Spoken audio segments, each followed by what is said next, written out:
आज इस वीडियो में हम सिंधु सभ्यता के आर्थिक, सामाजिक और धार्मिक जीवन का अध्ययन करेंगे। इस समय के अगर हम आर्थिक जीवन की बात करें, सिंधु सरस्वती सभ्यता के समय के, तो आर्थिक जीवन की हम बात करें तो सर्वप्रथम कपास उत्पन्न करने का श्रेय किसे दिया जाता है? सिंधु सरस्वती सभ्यता के लोगों को दिया जाता है। और इसलिए यूनानियों ने इसे सिंडोन कहा और जिसकी उत्पत्ति किससे हुई? सिंध से हुई है। उन्होंने ये बताया, सिंडोन कहा और सिंध से उत्पत्ति बताई इसकी, और यह नाम दिया गया। और आर्थिक जीवन के अंदर हम देखते हैं, आर्थिक जीवन में जैसे कृषि है, पशुपालन, उद्योग धंधे, आंतरिक और बाह्य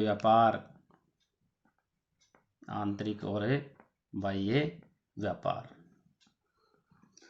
पशुपालन की हम बात करें तो पशुपालन में हम देखते हैं कि ऐसी कोई भी मूर्ति नहीं मिली पशुपालन में जिसके ऊपर गाय अंकित हो, यानी गाय की कोई भी मूर्ति यहाँ से नहीं मिली। और ये हम कह सकते हैं कि जो कुब्बड़ वाला जो बैल है या सांड है, वो इस संस्कृति में इसका विशेष महत्व रहा था, यानी इसकी बहुत आकृतियां मिली हैं, विशेष महत्व रहा था किसका? कुब्बड़ वाले सांड का। और नवीन साक्ष्य कहते हैं कि यहाँ के लोग घोड़े से परिचित थे। ये नवीन साक्ष्य हैं, पहले घोड़े से भी ज़्यादा परिचित नहीं बताया गया है, घोड़े से परिचित थे। और घोड़े के अस्थि पंजर हमें मिले हैं, कहाँ से? घोड़े के अवशेष सुरकोटदा से और रणगुंडई से घोड़े के अवशेष ये सिद्ध करते हैं कि यहाँ के लोग घोड़ों से परिचित थे। और एस आर राव ये कहते हैं कि घोड़े की मरण मूर्तियाँ भी मिली हैं। घोड़े की मरण मूर्तियाँ भी इस ओर इशारा करती हैं कि यहाँ के लोग परिचित थे। और कहाँ कहाँ से मिली हैं? रंगपुर और लोथल से घोड़े की मरण मूर्तियाँ मिली हैं। और वी एस बाकणकर कहते हैं कि घोड़े की अस्थियां हैं वो मिली हैं कहाँ से? सरस्वती नदी के तट से। तो मतलब निश्चित रूप से घोड़े से यहाँ के लोग परिचित थे। अब हम बात करते हैं कृषि की हम बात करें तो हड़प्पा और मोहनजोदड़ो के अंदर विशाल अन्नागार का होना यह सिद्ध करता है कि यहाँ कृषि बड़ी मात्रा में कृषि की जाती थी। और मुख्य जो उत्पादन है कृषि का, कौन कौन सी फसलों का होता था? तो गेहूं, जौ, ज्वार, दाल, मटर, रागी, सांबा और अन्य, ये तो मुख्य उत्पादन होता था। इसके अलावा अन्य जो उत्पादन होता था, कपास, खजूर, तिल, चावल, इनका भी उत्पादन होता था। और जुताई के लिए किसका उपयोग किया जाता था? हल का। जुताई के लिए हल का प्रयोग किया जाता था। और आड़ी तिरछी हल रेखाओं से जुते हुए खेत के हमें साक्ष्य मिले हैं। हल रेखाओं से जुता खेत है, वो दोहरी फसल का संकेत भी देता है कि दोहरी फसल भी यहाँ ली जाती थी। और इस प्रकार के साक्ष्य कहाँ से मिले हैं? कालीबंगा से। अगर हम उद्योग व्यवसाय की इस समय की बात करें, उद्योग व्यवसाय की सिंधु सरस्वती सभ्यता के समय, तो यहाँ तांबे व कांस्य की बहुत ही सी कलाकृतियाँ मिली हैं। तांबे और कांस्य की कलाकृतियाँ मिली हैं। और जो ताम्र उपकरण हैं, ताम्र उपकरणों में क्या क्या मिला है? जैसे मछली पकड़ने के कांटे, आरियाँ, तलवारें, दर्पण, छेनी, चाकू, भालागर, बर्तन, इस प्रकार के ताम्र उपकरण देखने को मिले हैं। ये तो तांबे की बात करें। और अगर हम कांस्य की बात करें तो कांस्य की बात करेंगे तो सबसे पहले तो वो नर्तकी की मूर्ति आ जाएगी कि नर्तकी की मूर्ति मिली है हमें कांस्य की। और इसके अलावा बैल, कुत्ते व पक्षियों की कलाकृतियाँ भी हमें कांस्य की मिली हैं इस सभ्यता से। और मिट्टी की हमने चर्चा की है कि मिट्टी के बर्तन बनाने की कला से ये यहाँ के लोग मिट्टी के बर्तन की कला से परिचित थे यहाँ के लोग। और मणके बनाने की कला से भी परिचित थे। मणके जो निर्माण उद्योग है, मणके निर्माण का जो उद्योग है उससे परिचित थे। और इससे बने आभूषण यानी आभूषण है वो इस सभ्यता की कला के उत्कृष्ट श्रेष्ठ उदाहरण है। और जो मणके निर्माण के कारखाने हैं वो कहाँ कहाँ थे? लोथल और चहोदड़ों में। और मनके किन किन के बनाए जाते थे? अगर हम मनके की बात करें तो सोने, चांदी, तांबा, पीली मिट्टी, पीली मिट्टी के अलावा शेल खड़ी, कीमती पत्थर, सिप्पी, शंख के मनके बनाए जाते थे। और इस समय की अगर हम बात करें मोहरों की, जो मोहरें हैं वो लगभग 250 मोहरें यहाँ से मिली हैं। 250 के करीब मोहरें मिली हैं। और ये किससे बनी होती थी?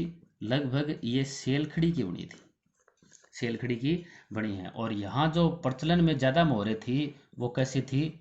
वर्गाकार, वर्गाकार मोहरें ज़्यादा प्रचलन में थी।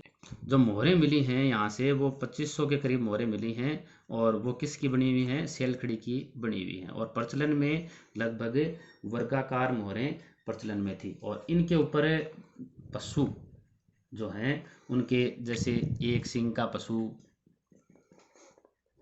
बाघ, हाथी, सांड, गेंडा, इनका इनके ऊपर, और पेड़ पौधे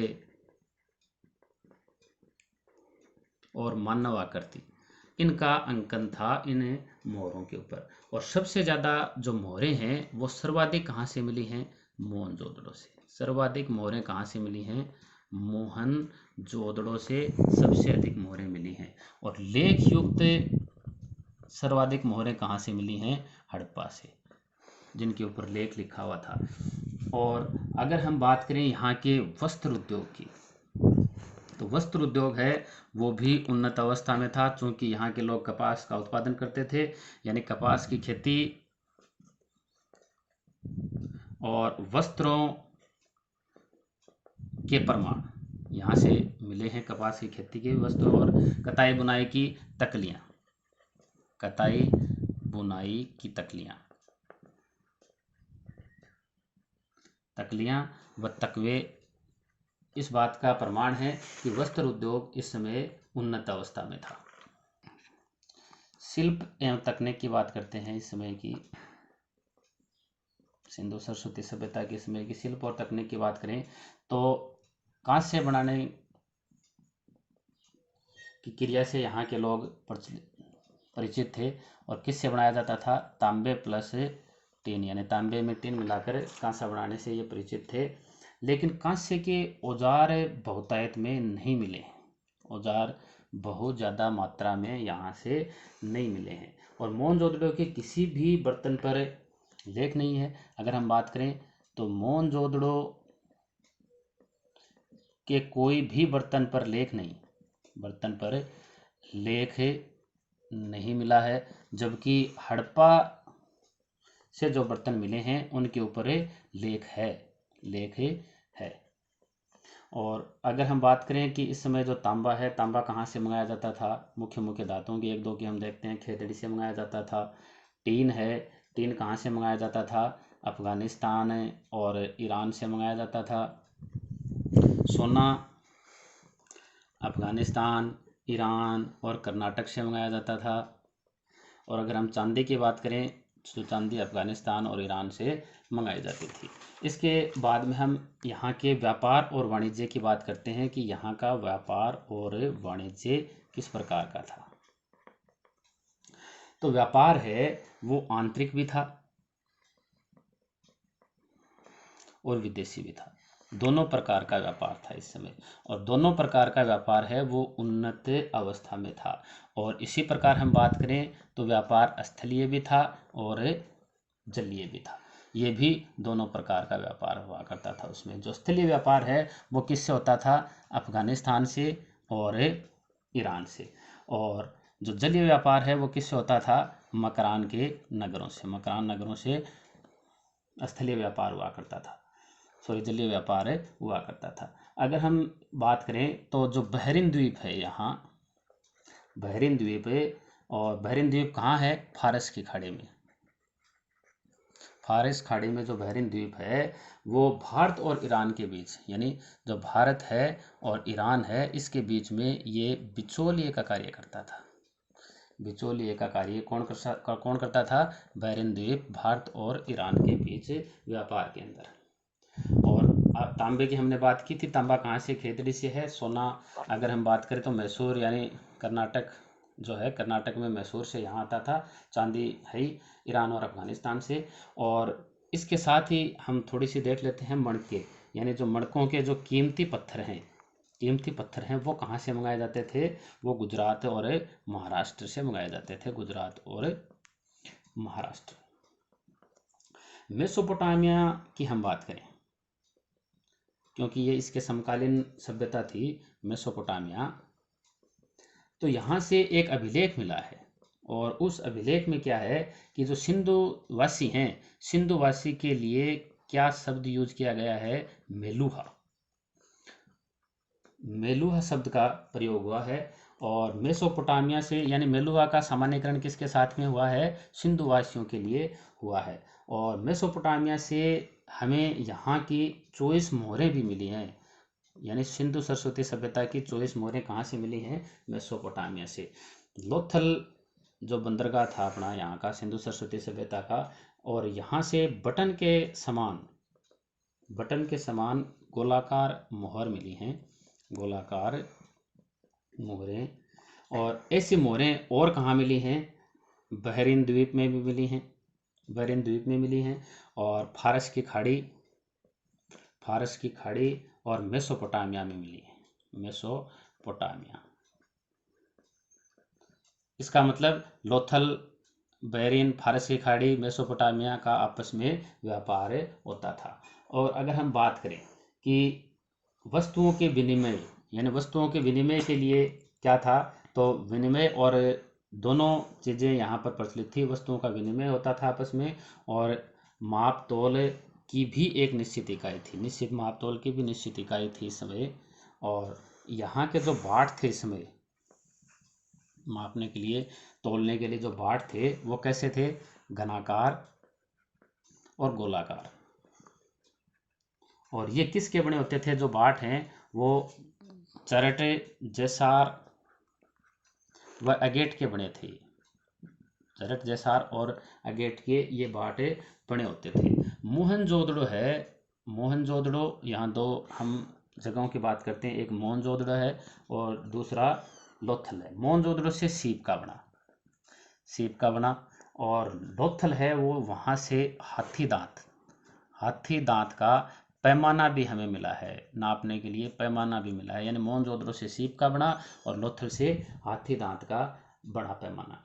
बाट की हम चर्चा कर रहे थे, घनाकार, बेलनाकार हैं, चरट, जेसर और एगाट के ये बने होते थे। और ये बाट श्रृंखला में यानी 1, 2, 4, 8, 16, 32, 64 इस प्रकार के क्रम से ये होते थे। और कालीबंगा की हम बात करें तो कालीबंगा से मिली हैं बेलनाकार मोहरें। और लोथल से किसकी मोहरें मिली हैं, फारस की। तो मतलब ये किसका साक्ष्य प्रस्तुत करते हैं कि जी व्यापार यहाँ उन्नत अवस्था में था। अगर हम इस समय के यानी सिंधु सरस्वती सभ्यता के सामाजिक जीवन की बात करें कि समाज किस प्रकार का था, तो उस समय शासक और जो महत्वपूर्ण कर्मचारी वर्ग था, शासक और महत्वपूर्ण कर्मचारी वर्ग, दो भागों में ये डिवाइड था। एक तो ये था और दूसरे के अंदर आएंगे जो सामान्य वर्ग है, श्रमिक वर्ग है और कृषक वर्ग। ये इस प्रकार से डिवाइड थे। जो शासक और महत्वपूर्ण वर्ग है वो किस में रहते थे? गढ़ी में निवास करते थे। और ये सामान्य वर्ग, श्रमिक और कृषक वर्ग हैं, वो किस में रहते थे? नगर में निवास करते थे। और इस समय का जो परिवार था वो था मात्र सत्तात्मक। और हम ये क्यों कह सकते हैं कि मात्र सत्तात्मक परिवार था? क्योंकि मात्र देवी की मिट्टी की मूर्तियां इस समय मिली हैं। मिट्टी की मूर्तियां मिलने के कारण यहाँ का समाज है वो कैसा दृष्टिगोचर होता है? मात्र सत्तात्मक। और समाज है उसकी सबसे छोटी इकाई क्या थी? सबसे छोटी इकाई थी वो क्या थी? परिवार ही थी। और सूती वस्त्रों के प्रमाण भी यहाँ से मिले हैं। सूती वस्त्र के प्रमाण मोहनजोदड़ो और लोथल से मिले हैं, सूती वस्त्र के प्रमाण भी। और स्त्री और पुरुष दोनों ही आभूषण प्रेमी थे, दोनों आभूषण पहनते थे, यानी आभूषण पहनने के शौकीन दोनों थे, स्त्री भी और पुरुष भी। और मन के द्वारा आभूषण बनाने की कला है वो प्रसिद्ध थी। यहाँ पर मन के द्वारा बने हुए आभूषण ये प्रसिद्ध थे। मन के द्वारा बने हुए आभूषण इस समय ज़्यादा प्रसिद्ध थे। अगर हम वाद्य कला की बात करें तो वाद्य कला में भी रुचि थी इस समय के लोगों की। और एक मुद्रा पर अगर हम बात करें तो ढोल का चित्र है, ढोलक का चित्र है एक मुद्रा पर, वो इसकी ओर इशारा करता है। और आखेट और संगीत के प्रमाण भी इस समय मिले हैं, आखेट और संगीत के प्रमाण भी मिले। अगर हम बात करें सिंधु सरस्वती सभ्यता के धार्मिक जीवन की कि यहाँ के लोगों का धार्मिक है जीवन है वो कैसा था, तो मुख्य रूप से अगर हम देखते हैं इसके अंदर वृक्ष पूजा प्रचलित थी, जल पूजा प्रचलित थी, पशु पूजा प्रचलित थी। वृक्ष पूजा की बात करें तो वृक्ष पूजा क्यों करते थे ये? यानी वृक्षों के भीतर जो आत्मा, भीतर रहने वाली आत्मा के रूप में, भीतर रहने वाली आत्मा के रूप में वृक्ष की पूजा करते थे। और एक मुहर पर, मुहर में देवता एक मुहर है और उस मुहर पर देखो इस किसका नामांकन है? दो पिपलों के मध्य देवता को दिखाया गया है। दो पिपल हैं और उसके मध्य किसको दिखाया गया है? एक देवता को दिखाया गया है। और 7 कलाकृतियाँ और दिखाई गई हैं इसके चारों ओर, 7 कलाकृतियाँ उसकी पूजा कर रही हैं। यानी दो पीपल हैं, उसके बीच में एक देवता है और उस देवता की 7 कलाकृतियाँ पूजा करते हुए यहाँ दिखाई गई हैं। और यहाँ की जो प्रमुख विशेषताएं जो आज भी हमारे जीवन में देखने को मिलती हैं, जैसे मात्र देवी की उपासना, मात्र देवी की उपासना, वृक्ष पूजा जिसकी अपन अभी चर्चा कर रहे थे, मूर्ति पूजा, मूर्ति पूजा है, जल की पवित्रता है, और तप के योग परंपरा, तप के योग परंपरा। और ये आज भी हमारे जीवन में देखने को मिलते हैं, आज भी हमारे जीवन में देखने को मिलती हैं। और अगर हम बात करें हड़प्पा की, तो हड़प्पा से एक मूर्ति के गर्भ से, मूर्ति के गर्भ से पौधा निकलता हुआ दिखाया गया है। तो मतलब क्या था? ये पृथ्वी माता का रूप है, पृथ्वी माता का रूप है इसे बताया गया है। यानी धरती की जो उर्वरकता है, धरती की उर्वरकता की देवी मानकर, यानी कि देवी मानकर ये पूजा करते थे, देवी मानकर। यानी हड़प्पा से एक मूर्ति के गर्भ से पौधा निकलता हुआ दिखाई दिया गया है और ये पृथ्वी माता का रूप है ये, और धरती की उर्वरता को देवी मानकर पूजा जाता था उस समय। और एक मुहर मिली है मोहनजोदड़ो से, और जिसमें एक पुरुष है वो पद्मासन आकृति में बैठा है।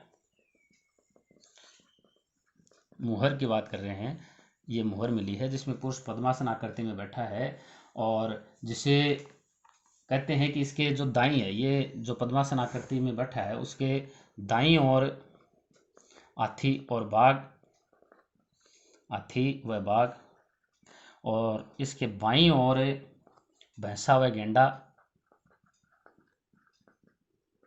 और नीचे हिरण अंकित है। और जो मार्शल महोदय हैं, मार्शल महोदय ने इसकी आद्य शिव बताया है मार्शल ने, यानी जिसे पशुपति नाथ का रूप माना गया है, पशुपति शिव का रूप इसको माना गया है। इस जो ये मोहर पर पद्मासन में बैठे हैं, जिसके दाईं ओर हाथी और बाघ है, बाईं ओर भैंसा व गेंडा है, नीचे हिरण है, और पशुपति शिव की के रूप में इसकी तुलना की गई है। और मार्शल ने इसे किसकी उपमा दी है? आद्य शिव की। और एक अन्य मोहर, यानी एक तो ये मोहर मिली है, एक ये मोहर और मिली है जिसमें एक योगी है, योगी मुद्रा में बैठा है, और त्रिमुखी और त्रिसंगी व्यक्ति की आकृति है उसके ऊपर, त्रिमुखी और त्रिश्रृंगी की व्यक्ति की आकृति है ये, और नाग द्वारा पूजा करते हुए दिखाया गया है, नाग द्वारा पूजा करते हुए दिखाया गया है एक अन्य मुद्रा के ऊपर। और हड़प्पा सभ्यता की हम बात करें तो हड़प्पा सभ्यता के जो लोग हैं वो यहाँ से स्वास्तिक, चक्र, क्रॉस, ये सब भी यहाँ से मिले हैं। और जो स्वास्तिक और चक्र हैं वो कौन सी पूजा के? सूर्य पूजा का प्रतीक बताते हैं। और हड़प्पा के अगर हम बात करें तो हड़प्पा के अंदर शवों को दफनाने की प्रक्रिया थी। हड़प्पा के अंदर शवों को क्या किया जाता था? दफनाया जाता था। और मोहनजोदड़ो के अंदर मोहनजोदड़ो में शवों को जलाया जाता था। दोनों में अंतर था, हड़प्पा में शवों को दफनाया जाता था और मोहनजोदड़ो में जलाया जाता था। थोड़ी सी हम और बात कर लेते हैं कि जो आंशिक समाधान है वो कहाँ था? आंशिक समाधान हड़प्पा में था। कलश समाधान है वो मोहनजोदड़ो में था। और प्रतीकात्मक समाधान कहाँ था? कालीबंगा में।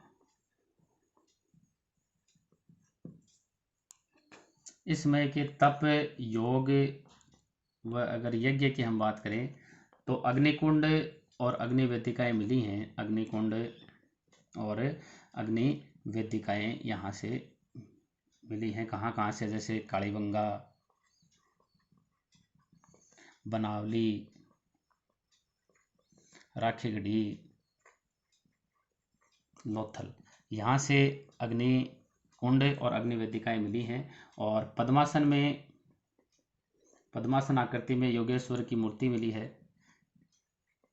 योगेश्वर की मूर्ति इस ओर इशारा करती है। और भिन्न भिन्न योगासनों में, भिन्न भिन्न योगासन में मिट्टी की कई मूर्तियां मिली हैं। मिट्टी की कई मूर्तियां मिली हैं। और मोहरों पर अगर हम बात करें,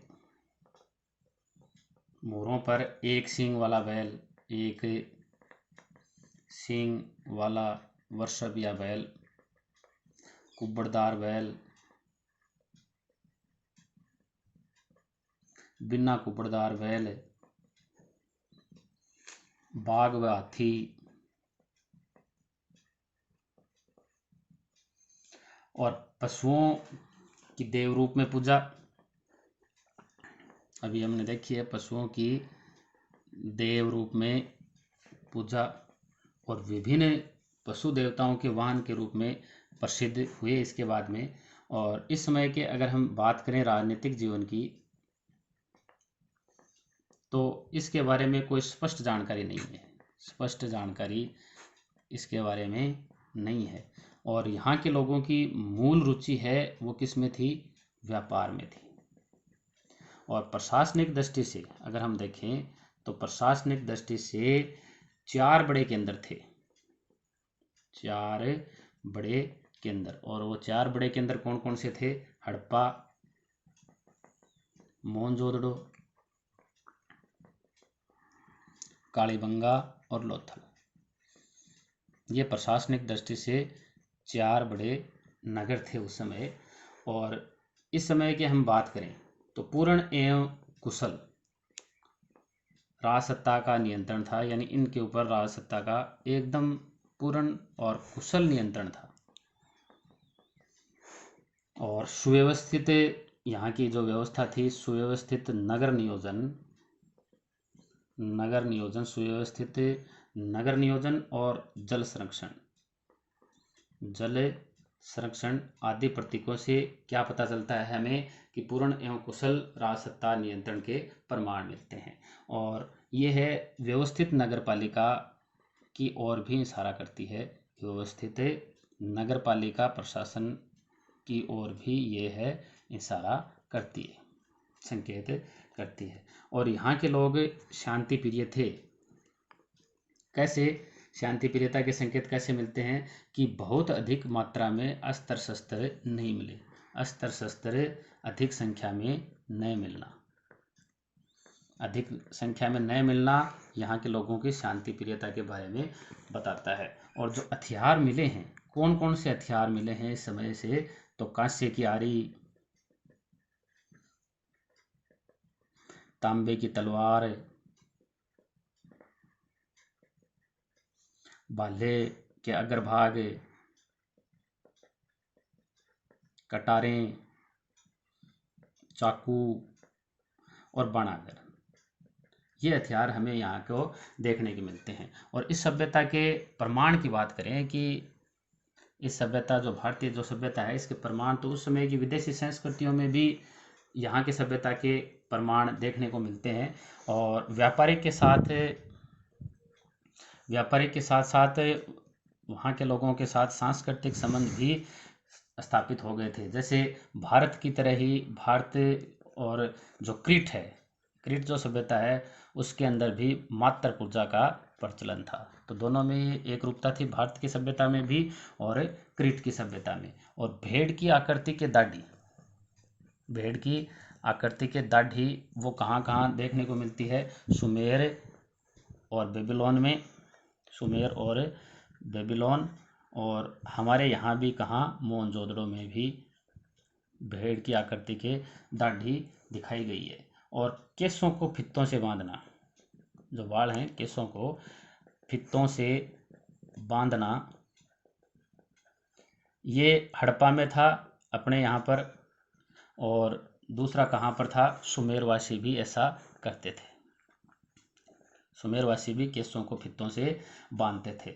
और कब्रों से लघुमुखी के आकार की गुड़ियाँ मिली हैं, कब्रों से लघु आकार की गुड़ियाँ मिली हैं। और ये कहाँ से मिली हैं, हड़प्पा में, और हड़प्पा के साथ में ही मिस्र से ये मिली हैं। और हम बात करें कि अब इस सभ्यता के पतन के क्या कारण रहे, सिंधु सरस्वती सभ्यता के पतन के क्या कारण रहे, तो गार्डन चाइल्ड और व्हीलर ये कहते हैं बाह्य और आर्यों के आक्रमण के कारण ये सभ्यता नष्ट हो गई। और जो मार्शल, मैके और राव ये कहते हैं कि बाढ़ के आने से ये सभ्यता लुप्त हो गई। और R L Stine, A N Ghosh ये जलवायु परिवर्तन को कारण मानते हैं, जलवायु परिवर्तन को इस सभ्यता के पतन का कारण मानते हैं। एम आर साहनी क्या मानते हैं, भूतात्विक परिवर्तन को इसका कारण मानते हैं, भूतात्विक परिवर्तन को इसका कारण मानते हैं। और जो मार्शल हैं वो प्रशासनिक शिथिलता को इसका कारण मानते हैं, प्रशासनिक शिथिलता को सिंधु सरस्वती सभ्यता के पतन का कारण मानते हैं। और KUR कनेडी हैं, वो प्राकृतिक आपदा को सिंधु सरस्वती सभ्यता के पतन का कारण मानते हैं। सिंधु सभ्यता के पतन के कारणों के साथ ही सिंधु सरस्वती सभ्यता का हमारा ये अध्याय यहीं समाप्त होता है।